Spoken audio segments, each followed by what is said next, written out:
कठुआ के district sports stadium में जारी फेस्टिवल ऑफ यूथ प्रोग्राम के तहत एक साइकिल रैली और मैराथन का इनेकाद किया गया। इसमें नौजवानों को मंशियात से दूर रहने का पैगाम दिया गया। डीसी कठुआ प्रोग्राम का आगाज करने पहुंचे थे। उन्होंने हरी झंडी दिखाकर प्रोग्राम का आगाज किया और उन्होंने कहा कि सिर्फ नौजवान ही हमारी ताकत हैं और इन्हें सही समत में लाना हमारा फर्ज है। मासूम को भी आगे आना होगा और मंशियात जैसी बुराई के खिलाफ खड़ा होना पड़ेगा।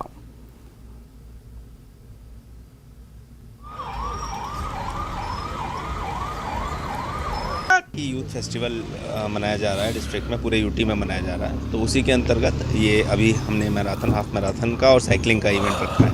उसी की अभी शुरुआत की है। उद्देश्य वही है, यूथ को इंगेज करना, जागरूकता फैलाना, तो सो दैट कि वो ज़्यादा से ज़्यादा इंगेज हो सके। भारत युवाओं का देश है, आगे आने वाला समय भारत का है, तो इसीलिए ये आवश्यक है कि हमारा जो युवा है उसको सरकार के साथ जोड़ा जा सके, सरकार की योजनाओं के साथ जोड़ा जा सके। उसी के लिए प्रयास किया जा रहा है। जिला पुलवामा के रोहबो इलाके में मकामी रज़ाकार नौजवानों ने माह रमज़ान के दौरान भी नौजवानों को खेल कूद की तरफ राग़िब करने के लिए कॉस्को बॉल क्रिकेट टूर्नामेंट का इनेकाद किया। रोहबो पब्लिक इंटरेस्ट नामी रज़ाकार तंजीम की जानिब से मुनक़िद किया गया कॉस्को क्रिकेट टूर्नामेंट का इफ्तिताह तहसीलदार राजपुरा ने किया, जिसमें पुलवामा के मुख्तलिफ इलाकों की तकरीबन 30 टीमें हिस्सा ले रही हैं। इस मौके पर मेहमानी खुसूसी ने कहा है कि नौजवानों को मंशियात और दीगर समाजी बुराइयों से दूर रखने के लिए ये बेहतर कदम है। इन चीज़ों को लेकर काफ़ी सीरियस होती है, चाहे ड्रग्स को लेकर, सैनिटेशन को लेकर या स्पोर्ट्स को लेकर। तो उसमें हमारा एक पार्ट है जो है क्रिकेट की तरफ, जो रमज़ान में एक स्पेशली हमारा टूर्नामेंट एक रहता है, तो उसको लेकर आज इनाग्रेशन था T10 कॉस्को चैंपियनशिप का अंडर द बैनर ऑफ रोहबो पब्लिक इंटरेस्ट। तो आज उसका इनाग्रेशन था। मैं बहुत ही शुक्रगुजार हूँ हमारे सामीन का, हमारे व्यूअर्स का, क्योंकि से टूर्नामेंट स्टार्ट किया गया है जो रमज़ान टूर्नामेंट है।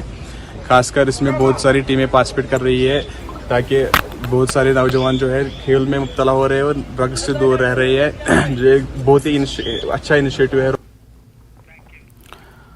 जिला बडगाम खाक के डालवाश इलाके में गवर्नमेंट गर्ल्स मिडिल स्कूल दीवार बंदी के बगैर कायम है। स्कूल में दीवार बंदी न होने की वजह से तलबा के साथ साथ असातिज़ा किराम को भी सख्त मुश्किलात पेश आ रही हैं।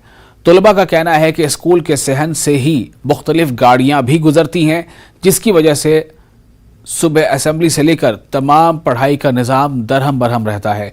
बच्चों और स्कूल के असातिज़ा का कहना है कि उन्होंने आज तक कई बार इस मसले को हल करने की गुजारिश की, लेकिन सिर्फ यकीन दहानियाँ मिली और कुछ भी नहीं। बच्चों और मकामी लोगों ने स्कूल इंतज़ामिया से एक बार फिर अपील की है कि इस स्कूल की दीवार बंदी की जाए ताकि बच्चों की तालीम में खलल न पड़े।